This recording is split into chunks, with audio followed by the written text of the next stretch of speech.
Seperti yang kita ketahui, armada bus PMH Medan Dumai yang sempat viral akhirnya kandas dan berakhir.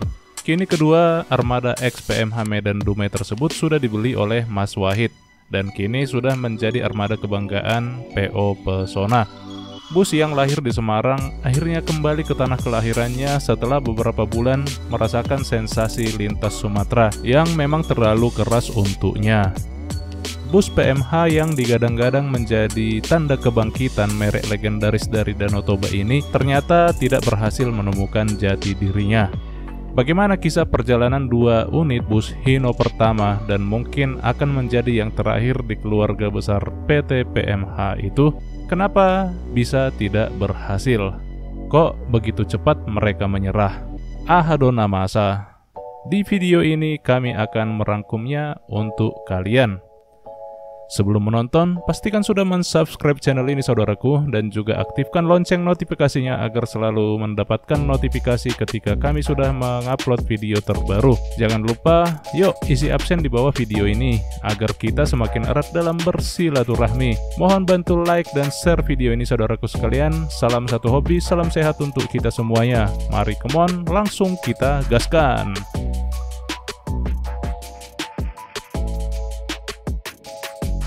Setiap kisah tentulah memiliki intisari. Ada pelajaran yang selalu bisa didapatkan. Karena pengalaman adalah guru yang terbaik, maka sebaiknya kita juga mempelajari pengalaman orang lain sebelum bertindak mencapai pengalaman kita sendiri. Ketika seseorang berhasil, kita boleh mencontoh cara kerjanya.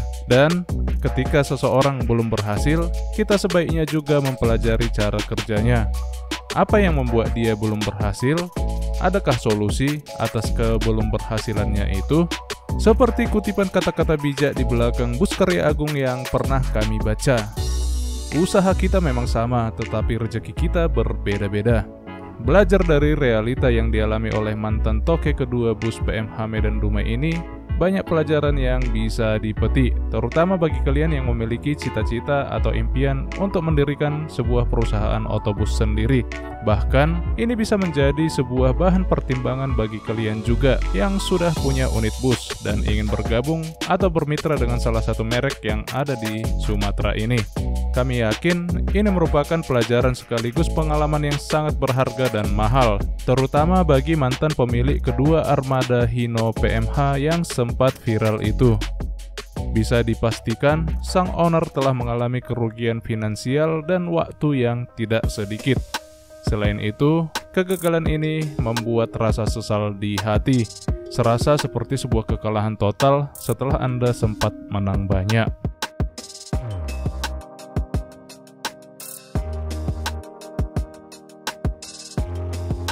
Kita sebut saja mantan grup PMH ini sebagai PMH official, agar kami lebih mudah dalam menjelaskannya. Penamaan ini karena akun Instagram mereka dinamai PMH Official yang sekarang akun tersebut sudah dihapus.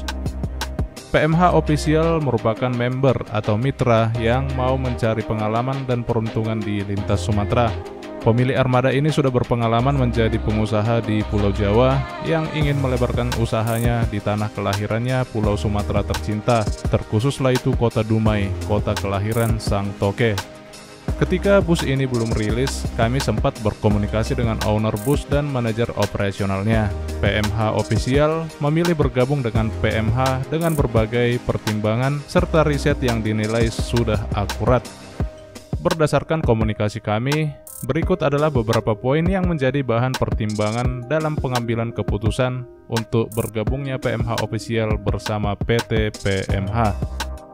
Yang pertama, PMH adalah bus legendaris asal Sumatera yang telah lebih berusia 60 tahun. PMH Official menempatkan status legendaris ini sebagai nilai plus dan membuat hashtag bus legendaris anak Sumut sebagai tagline usaha mereka. Yang kedua, PMH memiliki penumpang yang loyal dan setia, di mana pada zamannya PMH pernah berjaya dan menjadi idola masyarakat di lintas Medan Dumai, Medan Pekanbaru, dan Medan Jakarta. Di masa jayanya dulu, PMH sempat menyediakan kelas tertinggi SE21 di lintas Medan Dumai dan Medan Pekanbaru, Pangkalan Kerinci. Melihat kenangan itu, sang toke melihat adanya peluang untuk mengisi kembali kelas tertinggi tersebut. Yang ketiga, mengisi kerinduan penumpang setia dan penggemar. Seperti yang kita ketahui, sudah sangat lama PMH bertahan hanya dengan mengandalkan armada-armada tua, dan kalaupun ada peremajaan atau penambahan unit juga dengan bus yang bekas-bekas.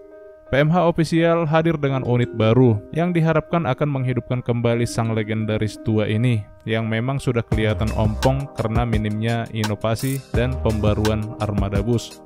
Yang keempat, PMH Official ingin membuat gebrakan baru yang belum pernah ada atau masih enggan dilakukan oleh toke-toke senior asal Sumatera Utara atau Medan, yaitu membuat perusahaan otobus yang terkontrol secara penuh dengan menggunakan teknologi informasi yang sudah maju yang bisa dipantau secara online dan real time. PMH Official ingin mengelola sumber daya manusia yang bagus, terutama sopir dan kernet.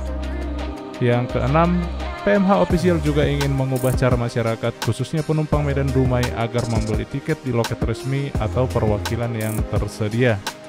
Semua poin yang kami sebutkan memang benar adanya, dan dengan adanya inovasi dan pembaruan diharapkan PMH akan semakin maju.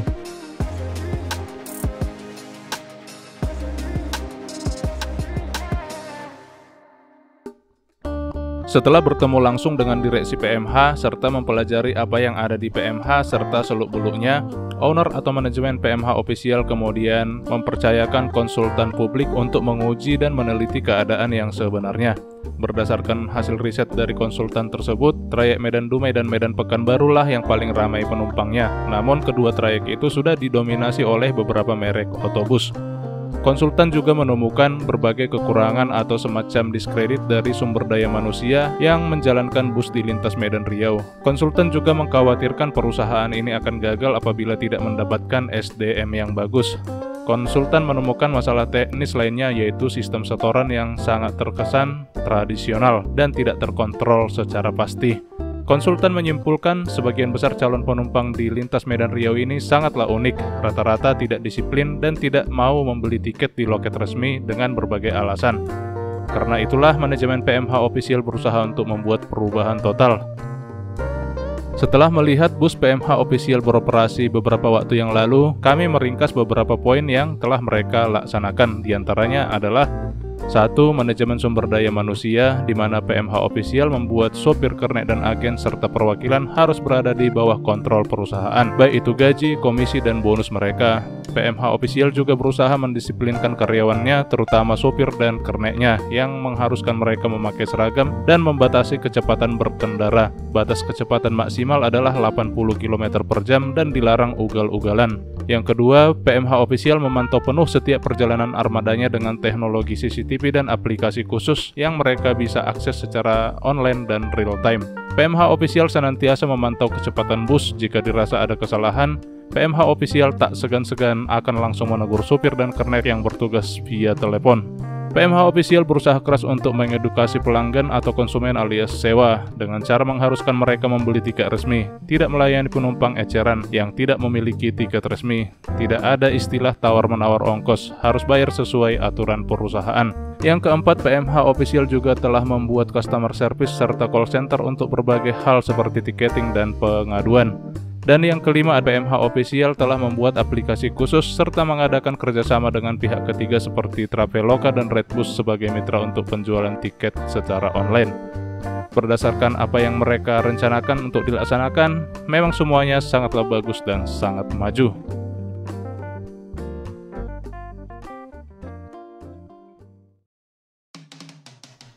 Bus PMH Official sudah kehilangan 2 kali momentum. Momentum yang pertama, jika sesuai rencana awal, maka bus tersebut akan mulai merintis di bulan Desember 2020. Dan seperti biasanya, disitulah momen rame-ramenya sewa. Jadi akan besar peluang untuk dikenal oleh masyarakat. Dan inilah sebenarnya momen yang paling tepat menurut kami. Karena di tahun 2020, libur Natal dan Tahun Baru belum ada pembatasan atau belum ada PPKM atau kegiatan untuk melarang masyarakat berpergian. Jadi momen tersebut sudah terlewatkan dan tak mungkin bisa terulang kembali. Dan momentum kedua, ketika itu sudah bulan Ramadan dan bus PMH official sudah rilis. Sebenarnya sudah sangat dekat waktunya dengan Hari Raya Idul Fitri. Kami mengira bis ini akan rilis sebelum Lebaran tahun 2021, karena menurut yang biasa, di momen-momen seperti itulah waktu yang tepat untuk merilis atau merintis bus yang baru. Dan biasanya pada saat menjelang Lebaran terjadi lonjakan jumlah penumpang karena tradisi mudik. Namun ternyata manajemen PMH official masih menunda-nunda rilis kedua armada bus mereka tersebut dengan berbagai alasan. Dan disitulah PMH official sudah kehilangan momentumnya. Bukan cuma sekali, tapi 2 kali. Ibarat kata pepatah, sesuatu yang enak ketika panas, kalau sudah dingin akan menjadi hambar. Dan itulah yang terjadi.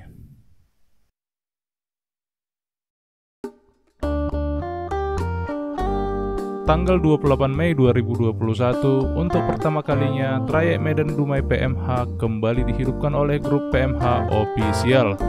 Pada trip perdananya ini hanya ada 1 orang penumpangnya, dan itu semua diakibatkan oleh perpanjangan PPKM oleh pemerintah, di mana sebelumnya sudah terjadi lockdown akibat virus dan bus dilarang beroperasi.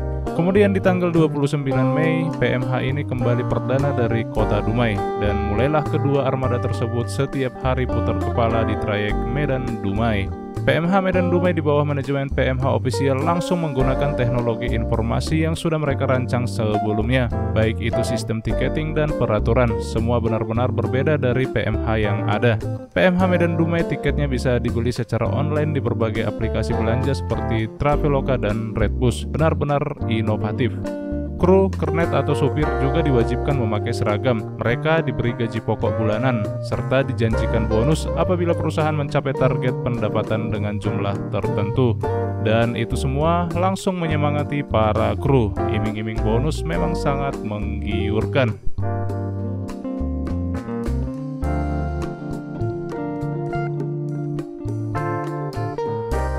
Memang beberapa kesempatan di awal merintis ini, ada kalanya juga bus PMH official ini full seat. Para penumpang mengaku puas dan senang atas pelayanan yang mereka berikan. Karena merasa PMH ini sudah diterima pasar, PMH official kembali menebar pesona dengan sketsa Legacy SR2 Suite Class dengan tagline The First Suite Class in Sumatera, yang konon masih tetap menggunakan sasis Hino. Tentang berita ini, kami juga sudah pernah menanyakan kebenarannya langsung ke sang owner, dan beliau mengiyakan kabar tersebut. Dan apa yang terjadi kemudian? Peruntungan begitu cepat berlalu. Semenjak rilis, ada begitu banyak peraturan dan kebijakan yang dikeluarkan oleh pemerintah. Dimulailah PPKM level yang berkelanjutan seakan tiada akhir. Dan yang paling parah adalah PPKM level 4 di berbagai kota yang mengunci pergerakan masyarakat. Bus PMH official yang baru saja dirilis jadi kesulitan mendapatkan penumpang. Untuk mengurangi kerugian yang lebih dalam dan mematuhi aturan pemerintah, PMH official memutuskan untuk menutup sementara operasional busnya di jalur Medan Dumai. Dan setelah beberapa waktu berlalu, PPKM level mulai diturunkan di berbagai kota. PMH Medan Dumai ini pun kembali mengaspal. Namun kali ini keadaan justru jadi lebih sulit. Para kru mulai mengeluh dan penumpang juga tidak sebanyak sebelum bus ini berhenti.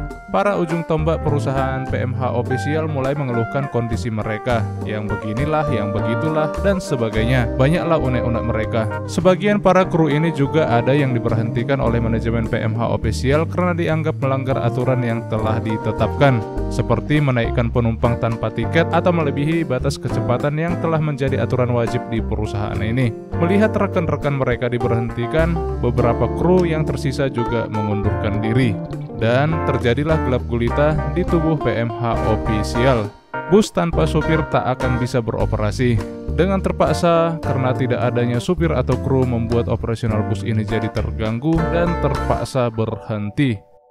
Direncanakan berhentinya hanya untuk sementara waktu sampai PMH official mendapatkan kembali sopir dan kernet yang baru. Sementara berhenti, PMH official menyembunyikan kedua unit bus tersebut di salah satu garasi atau bengkel di Medan. Namun setelah berbulan-bulan lamanya, sopir yang dinanti-nantikan tak kunjung ada yang datang melamar atau bersedia.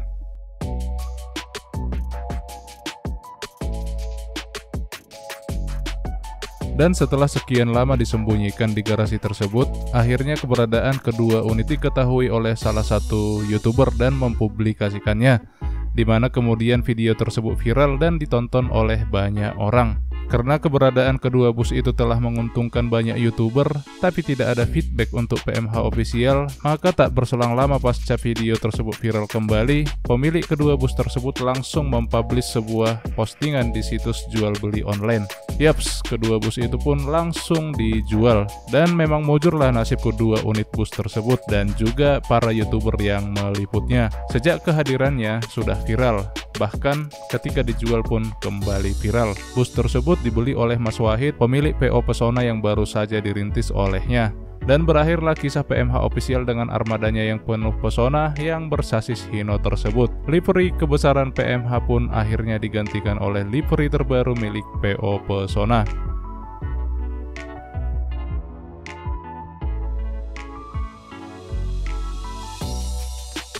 Berdasarkan apa yang sudah kami paparkan sebelumnya, dapat ditarik beberapa kesimpulan.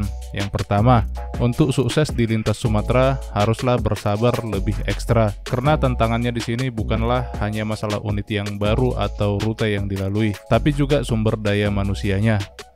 Yang kedua, unit yang terbatas sangatlah sulit untuk berkembang. Untuk menghidupkan sebuah trayek, manajemen harus memiliki minimal 3 armada bus, dan itu tidak dipenuhi oleh pengelola PMH Official.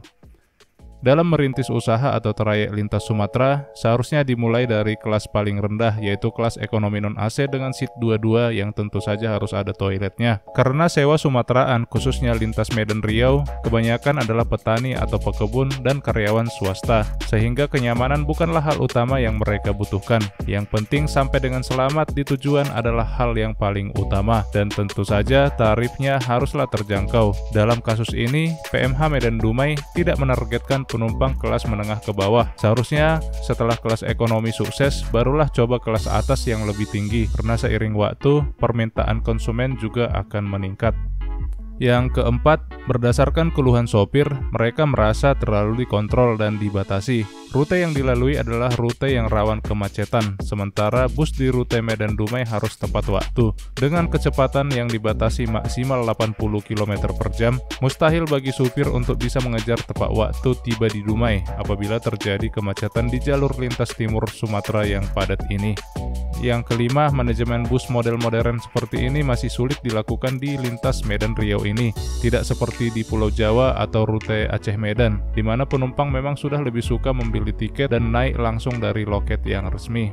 Poin yang keenam, bus Royal Class seperti yang dibuat oleh PMH Official seharusnya menggunakan sasis bus bermerek Eropa atau premium, karena itulah selera orang sini. Bisa jadi faktor ini juga yang mempengaruhi sepinya minat penumpang dan sepinya minat supir terhadap kedua unit bus tersebut.